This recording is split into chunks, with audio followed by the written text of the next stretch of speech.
Ni matumaini yangu buheri wa afya, mtazamaji wa Aviation Tanzania Network. Siku ya leo tumepata fursa ya kuweza kufika katika chuo cha anga cha Air Tanzania kilichopo hapa Terminal 1 katika kiwanja cha ndege cha kimataifa cha Julius Nyerere.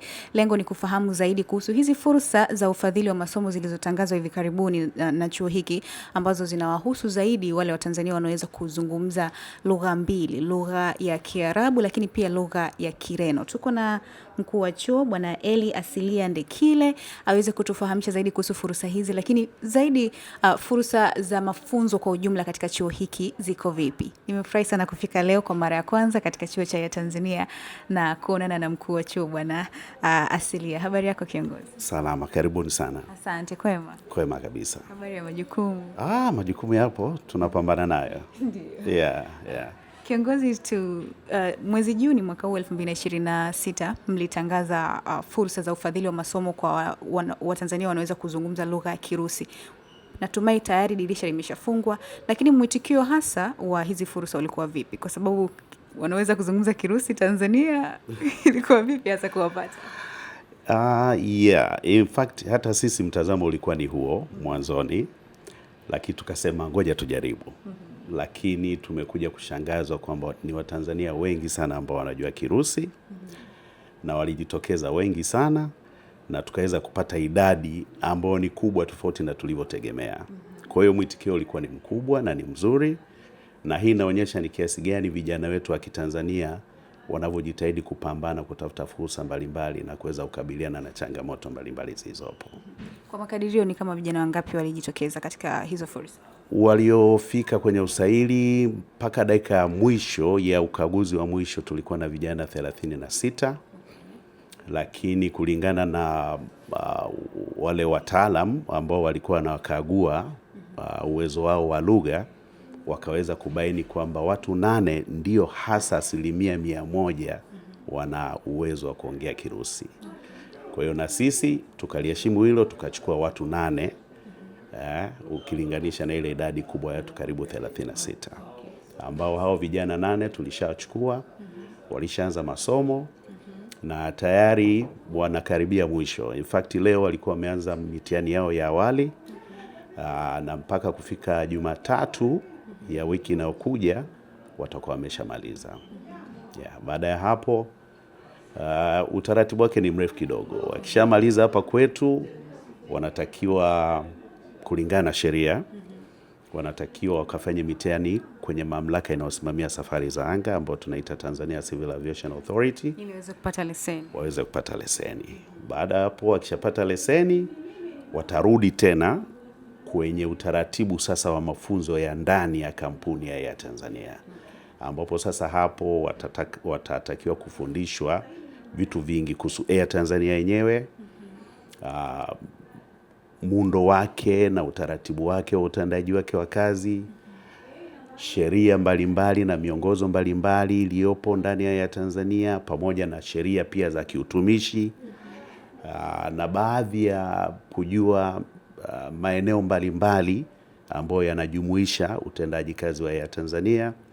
Wakishamaliza sasa hapo ndo wataanza sasa kuanza kufanya mafunzo ya kuruka. Na hapo taratibu wao utakuwa umeshakamilika. Tuangazie sasa kwenye hizi fursa mpya ambazo zimetangazwa ndani ya mwezi huu, ambazo mpaka sasa hivi watu bado wanaendelea na imani wanaendelea kutuma maombi yao. Wanaweza kuzungumza lugha ya Kiarabu na Kireno. Kwa nini lugha hizi? Na kuna lengo gani hasa la kuchagua Watanzania wanaweza kuzungumza lugha hizi? Uko sahihi. Hatujaanza tu na hii lugha ya Kirusi na sasa hivi Kiarabu na Kireno. Tulianza huko nyuma na Kichina. Na hii yote inatokana na nguvu iliyopo ya Air Tanzania sasa hivi kufanya upanuzi wa maeneo yake ambayo yanataka kwenda. Sasa kwa dunia ilivyo sasa hivi tuna uwezo wa kwenda sehemu mbalimbali, lakini si wote wanaweza kuongea Kiingereza vizuri au wanaojua Kiswahili.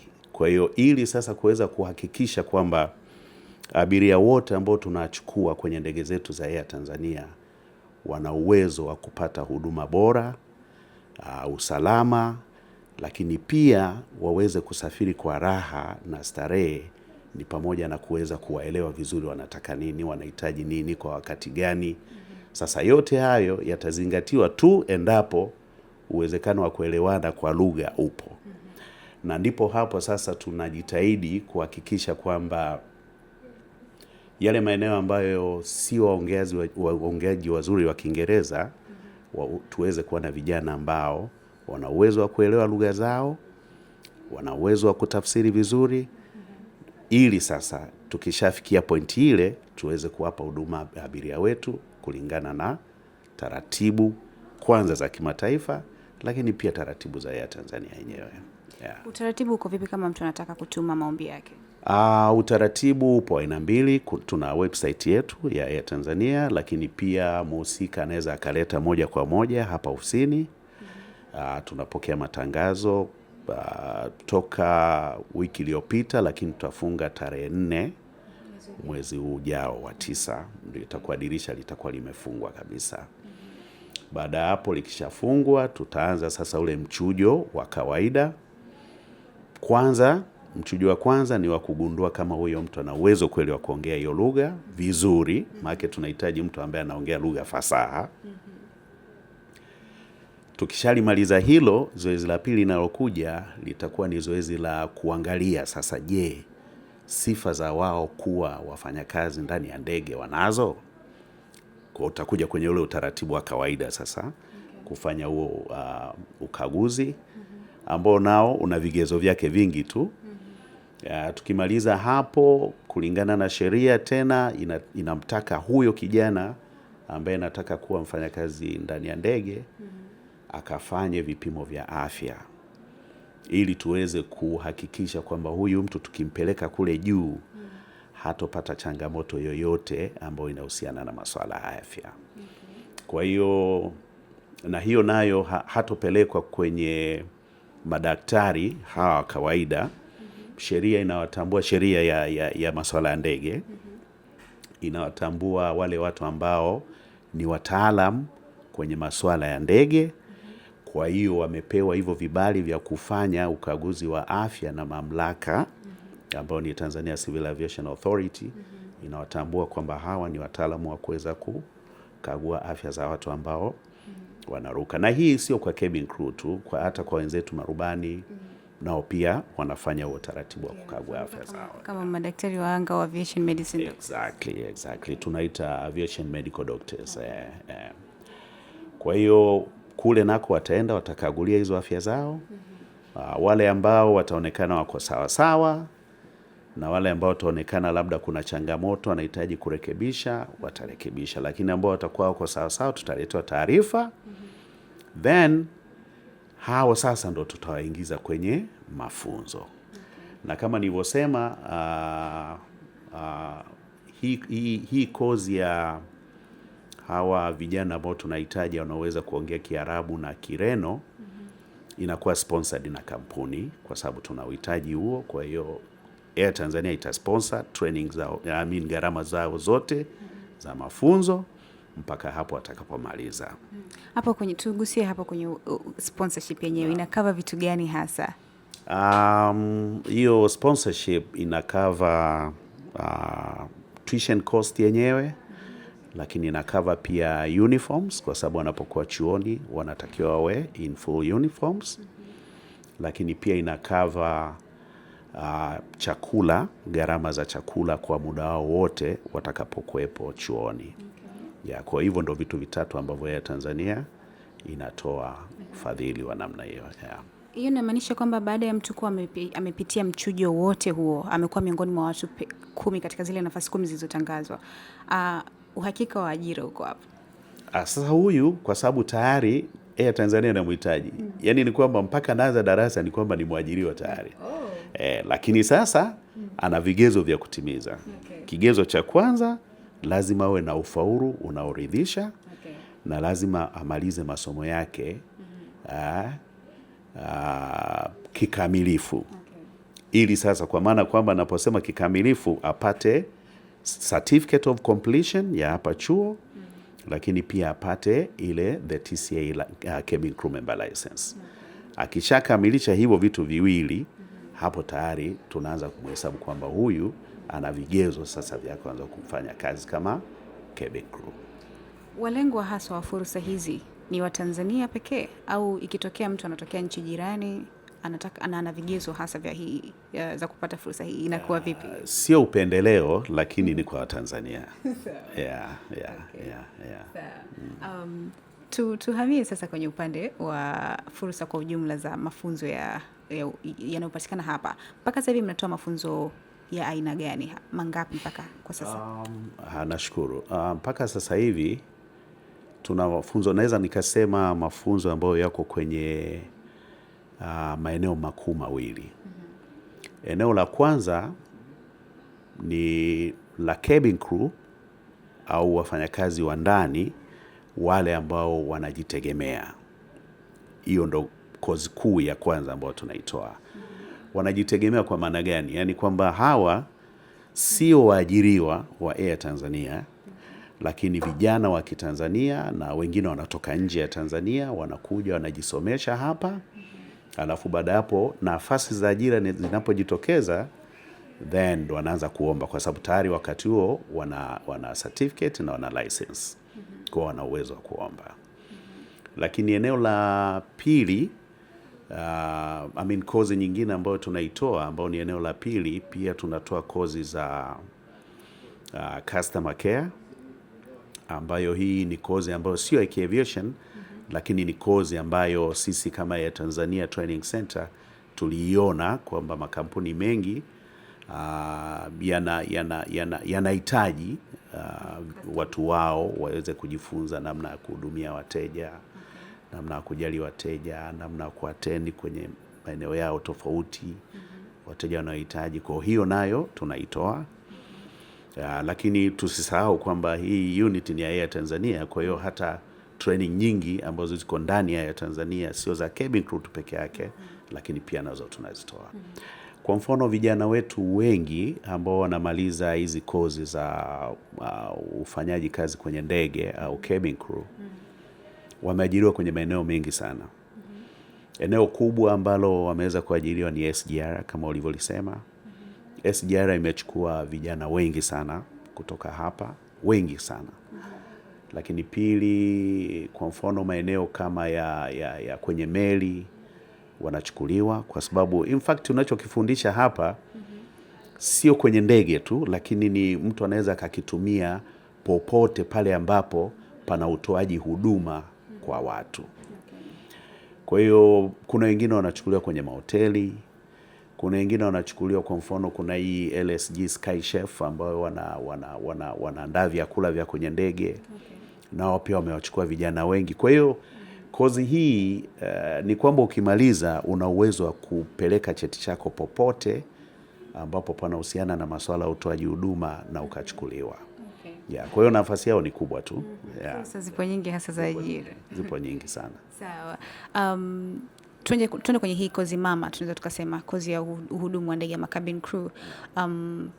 Katika upande wa tofauti na hizi fursa zilizotangazwa, mtu akitaka kujiunga na kozi hizi, vigezo viko vipi hasa? Vigezo sio vikubwa au vya kutisha sana, ni vigezo vya kawaida tu. Kwanza, kigezo cha kwanza, lazima mtu awe na akili timamu na viungo kamilifu. Lakini pili, awe na urefu unaostahili. Kisheria inahitajika urefu ambao mtu anao unatakiwa uwe angalau futi 5 na inchi 2 au ni kama sentimita 165. Huo ni urefu. Lakini kama nilivyosema, awe kamili kiviungo. Na hii kozi kidogo ina vitu vingi vya ajabu ajabu, lakini pili, siwe na tunaita yale makovu makubwa yanayoonekana. Tattoo pia. Tattoo pia, lakini zile ambazo zinaonekana. Zile ambazo ziko kwenye maeneo ambayo hatuwezi kuyaona. Kuyaona kwa maana gani? Kwa mfano huyu cabin crew atakuwa anavaa uniform, si ndio? Sasa uniform zingine unakuta zina mikono mirefu kama blouse yako, lakini unakuta zingine ni mikono mifupi. Sasa huwa tunachukulia kwamba yule ambaye amevaa kwa mfano blouse au shati ya mikono mifupi. Sasa kama tatu zake zimefika mpaka huku zinaonekana, ndo huyo. Lakini kama umeziweka maeneo ambayo hatuwezi kuziona, kwa hiyo wakati wa interview tunafanyaje ili tuweze kuziona? Huwa tunaambia lazima wavae shati au blouse ya mikono mifupi, na kwa watoto wa kike au mabinti wavae sketi. Sketi ambayo inafika kwenye level ya magoti. Kwa hiyo una uwezo wa kuona huyu mtu kwenye maeneo yake yote, ambayo either miguuni ana kovu kubwa ambalo linaonekana, kwa sababu siku akivaa sketi na yuko kwenye uniform ataonekanaje?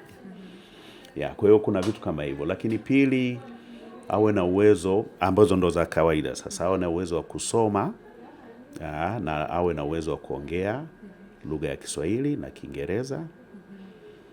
Lakini pili, awe na ufaulu wa masomo.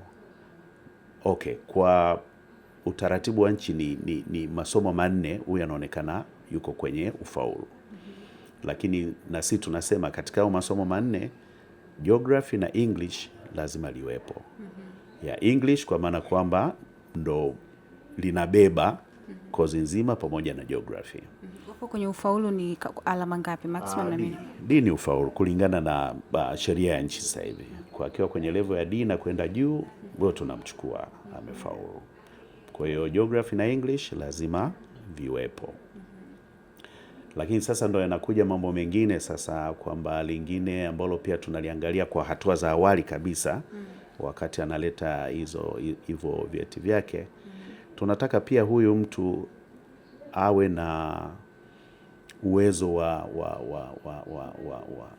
kuongea hiyo lugha yenyewe. Sasa kwa mfano Kiingereza, anaweza kaa na ufaulu wa kwenye cheti, lakini sasa kwenye kuzungumza ikawa shida.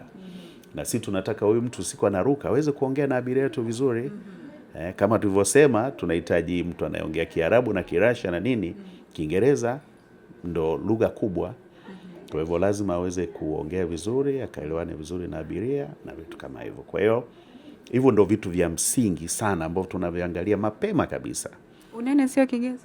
Unene sio kigezo sana kwa hizi siku za awali. Kwa nini? Kwa sababu huyu mtu anaweza akaa na vigezo vingine vyote, lakini ni mnene, ila ana uwezo wa kupungua. Kwa ule muda wake ambao atakuwa anasoma, make kozi inachukua miezi 3 ya kuwa darasani, lakini pia mpaka kuweza kukamilisha na taratibu zingine, kufanya mitihani ya TCA inakaribia kitu kama miezi 4 hivi. Haifiki exactly miezi 4, lakini almost tunakaribia pale. Kwa hiyo kwa mtu ambaye yuko kweli na malengo ya kuwa cabin crew, unamtosha kabisa huo muda kupungua, kufanya diet. Kwa hiyo hatumzuri naambia bwana, sasa wewe kuna aina vyakula ambavyo itabidi viache. Unajua unene mwingine ni lifestyle tu. Lifestyle tu. Kwa hiyo unakuta mwisho wa siku kiacha baadhi ya vitu vingine unarudi normal. Kiongozi, tugusie sasa kwenye upande wa gharama za mafunzo ya cabin crew, lakini pia mchakato na muda wa mafunzo haya uko vipi? Mafunzo gharama kwa ujumla inafika 3.8 milioni, ambayo inajumuisha vyote, yani chakula, uniform na hiyo tuition fee yenyewe. Lakini pia inakava na gharama zingine ndogo ndogo kama za upimaji wa afya kama nilivyosema. Kuna gharama zingine kama za kuweza kupata kitambulisho cha kuingilia airport. Kama unavyojua tuko ndani ya eneo ambalo liko regulated, kwa hiyo lazima mtu anapoingia awe na kitambulisho. Kwa hiyo kuna gharama, lakini vyote ndio vinafika hiyo 3.8 milioni. Lakini kwa gharama hiyo tunapenda mtu alipe zote kabla ya kuanza masomo. Lakini uwezo wa Tanzania wenzetu tunauelewa. Kwa hiyo tunajaribu kuwa flexible kidogo. Kwa hiyo tunaruhusu kwamba mtu anaweza akalipa nusu mwanzoni kabla hajaanza masomo, na tunavyozidi kuendelea sasa anaweza akalipa taratibu mpaka kabla ya kufika mwisho au amemaliza. Muda wa mafunzo kwa ujumla? Muda wa mafunzo unafika kama nilivyosema ni miezi 3 ya darasani. lakini inafika miezi minne kwa ajili ya kukamilisha taratibu zingine za, kwa mfano, kufanya mitihani ya TCAA na kupata license. Kwa hiyo inaenda kama miezi minne, lakini darasani ni miezi mitatu kamili. Ninatamani mtu ambaye hajawahi kusomea kozi hii au afahamu kabisa kuhusu kozi ya uhudumu wa ndege apate picha ya mafunzo halisi yanayotolewa mbali na darasani. Kuna mafunzo nimepata kuyasikia kama mafunzo ya kuwajengea uwezo cabin crew kuweza kudeal na hatari yote inaweza ikajitokeza kwenye eneo la maji kama baharini au ziwani. Licha ya mafunzo ya darasani, kuna mafunzo gani mengine ambayo yanawajengea uwezo zaidi wanafunzi yanayotolewa hapa katika kozi ya uhudumu wa ndege? Yeah. Okay, nashukuru. Labda hii sasa nijaribu kulieleza kwa kirefu kidogo. Ndiyo. Mafunzo ya cabin crew yanabeba vitu vingi sana. Vingi mno. Ukiacha masuala ya kwanza, vijana wanapoanza tu mwanzoni, kuna zile wiki za kwanza wanakuwa wanajifunza sheria na taratibu mbalimbali za masuala ya safari za anga, ambayo kwenye hizo sheria na taratibu wanatakiwa kujua organizations mbalimbali ambazo zinasimamia safari za anga kwa dunia nzima, lakini kwa Afrika na Tanzania yenyewe.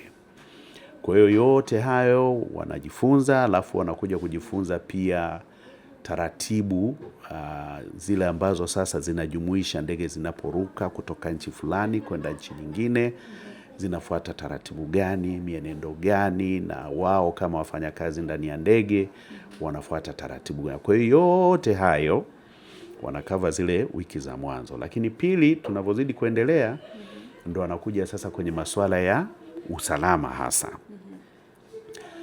Kwa hiyo nayo ni topic nyingine kubwa ambayo wanajifunza masuala mbalimbali ya usalama. Na kama tunavyojua kwamba usalama unaenda pia na ulinzi, security. Yeah, kwa hiyo safety and security ni vitu ambavyo huwezi kuvitenganisha kwenye aviation industry. Kwa hiyo vyote vinaenda pamoja. Kwa hiyo watajifunza masuala ya usalama, lakini pia watajifunza masuala ya ulinzi. Lakini pili, kuna mambo mengine nilitaja vitu, kwa mfano kama masuala ya crew resource management. Ni topic ambayo nao pia wanatakiwa waifunze namna ya kuinteract na wafanyakazi wengine, either ndani ya ndege, abiria wenyewe na wafanyakazi wengine na vyombo wanavyovitumia. Lengo kubwa ni kwamba ukiweza vyote hivi ukavimanage vizuri, uweze kuhakikisha usalama upo na ulinzi upo. Lakini kuna causes nyingi, kwa mfano kama za vitu hatarishi. Saa ingine ndege zinabeba vitu vingi. Kuna vitu kwa mfano tunaita dangerous goods, vitu hatarishi vya namna hiyo. Kuna masuala ya hiyo, kwa mfano safety management system. Ni namna gani sheria, taratibu, vifaa unaweza ukavitumia kuhakikisha kwamba kazi yako unayoifanya ya masuala ya ndege iko salama. Lakini pili, wanajifunza pia hata masuala ya first aid. Wanajifunza pia first aid ili tatizo likitokea huko juu waweze kukabiliana nalo. Kwa hiyo masuala yote ambayo yanakava first aid wanajifunza, mpaka namna ya kuzalisha mama ikitokea amepata nini zile tunaita uhitaji wa kuzaa. Cabin crew wanafundishwa namna ya kufanya mambo. Lakini kuna vitu vingine, kwa mfano masuala ya hijacking, masuala ya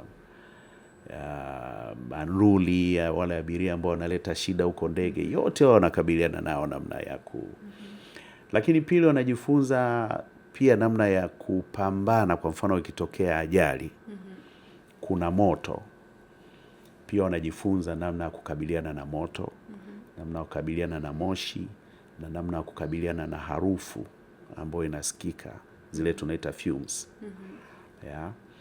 Lakini pili, ajali ikitokea wanafundishwa, ikitokea ardhini wanafundishwa namna ya kukabiliana na mazingira yale. Imetokea majini, pia wanafundishwa namna ya kukabiliana na hali halisi ya maji, whether ni mtoni, ziwani, baharini kama hapa, provided kwamba ndege ime ditch kwenye maji, wanafundishwa pia namna ya kukabiliana na mazingira yoyote yale, whether kwenye mto, kwenye nini.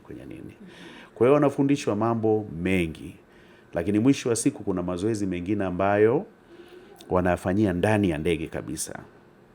Kwa mfano namna ya kuokoa, imetokea dharura ambayo itahusisha ndege labda kuanguka, wanafundishwa toka hatua za mwanzo kabisa, namna ya kuandaa ndege yenyewe, namna ya kuandaa abiria wenyewe, na namna ya kujiandaa wao wenyewe na kuandaa na mifumo yote ya ndege ambayo itahusika wakati ule wa kuokoa abiria.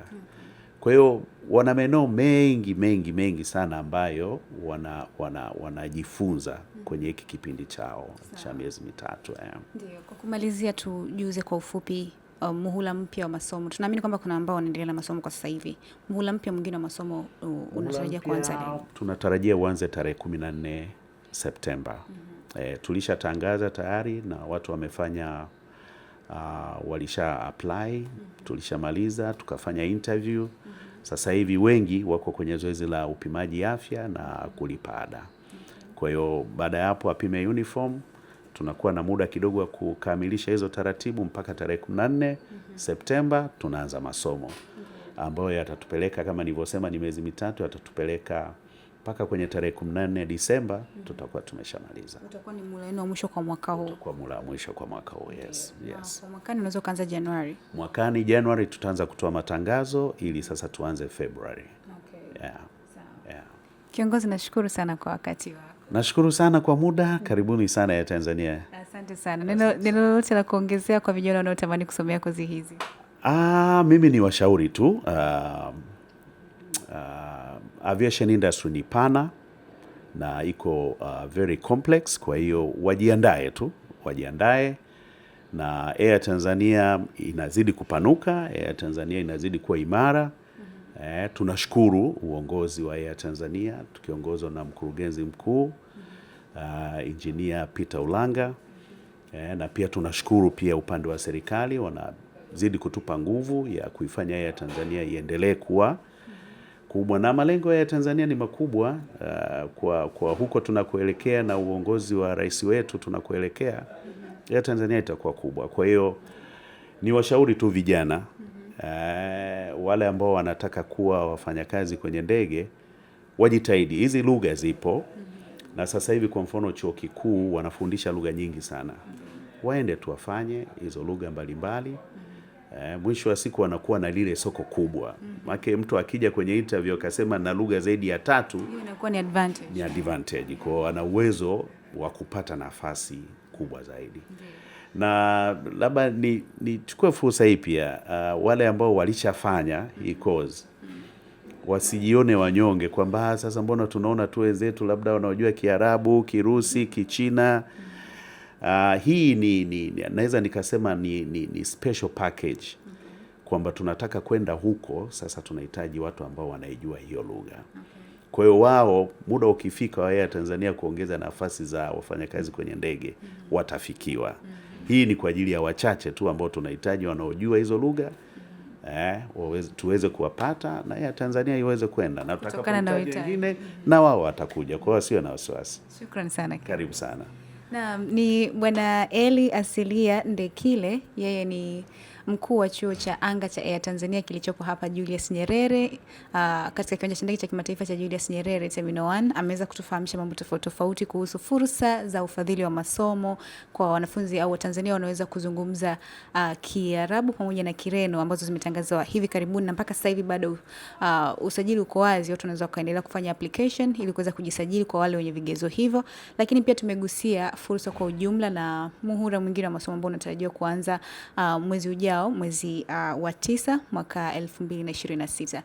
Mpaka hapa sina la ziada. Jina langu ni Zena Kasim, nikushukuru kwa kuendelea kutufuatilia. Nikusihi uendelee kutufuatilia katika kurasa zetu za mitandao ya kijamii, Facebook, Instagram, YouTube channel, LinkedIn pamoja na TikTok kama Aviation Tanzania Network.